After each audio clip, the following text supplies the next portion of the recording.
Hello everyone, Jeff and Jay here with another edition of Jay's Big Adventure. Jay's the fuzzy one.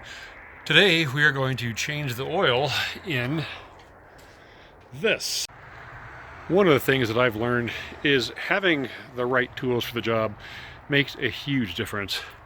We've got a good set of ramps with a very shallow ramp angle that should let the car go up without any trouble. Got a bunch of sockets just in case. I should only need a 17 and possibly a 13. This is going to be really handy to get the gaskets off of the oil filter cap and the rod that goes down to that. Of course, got some good nitrile treated gloves, plenty of oil, safety glasses, really important, noise canceling headphones to give to the neighbors so they don't hear me swear, a couple of good flashlights, and some rags. Having a creeper to roll around on instead of lying on the ground also makes the job a lot easier, and most of this stuff can be had at any decent car part store for a little bit of nothing. Also, don't forget Jay, because somebody has to hold my beer. The first step is to remove the top of the oil filter compartment, because if you can't get that cap off and you've already drained the oil, yeah, it's kind of a pain. So we're going to work on that first. Jay is here to help. Let's get that cap off.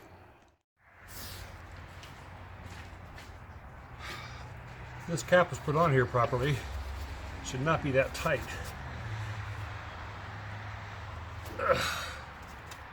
Not too bad. When I take this filter out of here, it's going to dump a bunch of oil. So I like to just get it right into a Walmart bag. Just like that. And now I can just take the filter element out.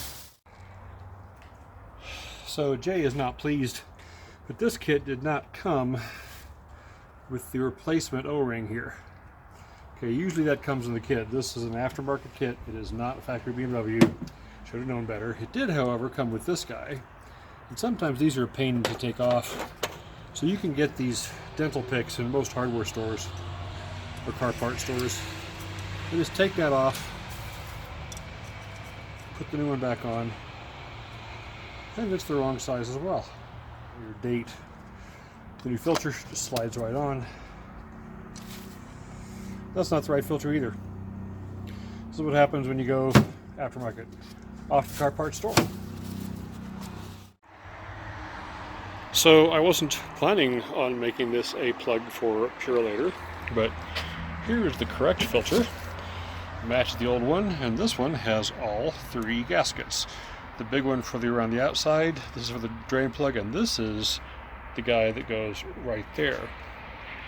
So we're going to use our little tool to get in there and pry that out.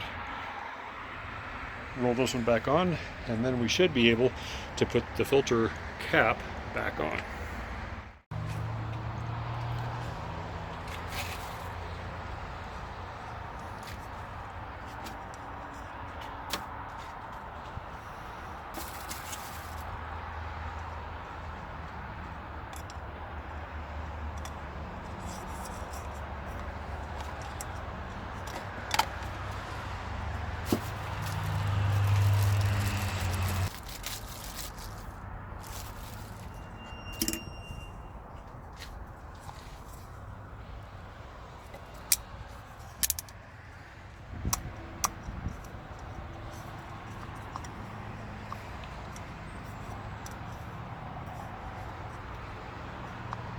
There we go.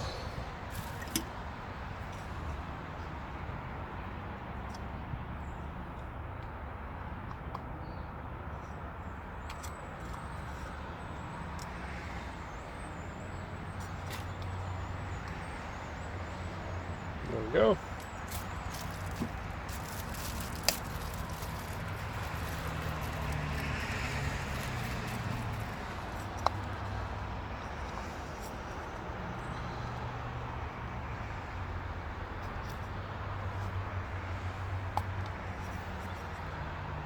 There we are.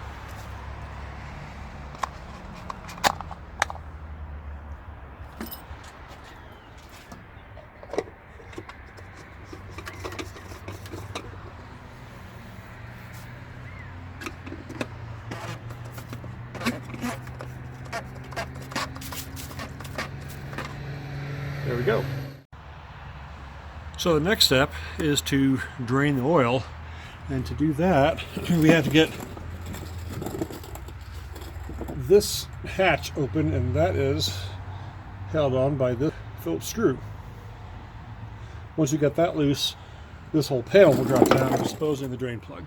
Is to replace the crush washer. Now once the oil is done, we can thread the drain plug back in. It's really important to make sure that you check the torque settings for the drain plug and the oil filter cap. And the last step is to refill the oil.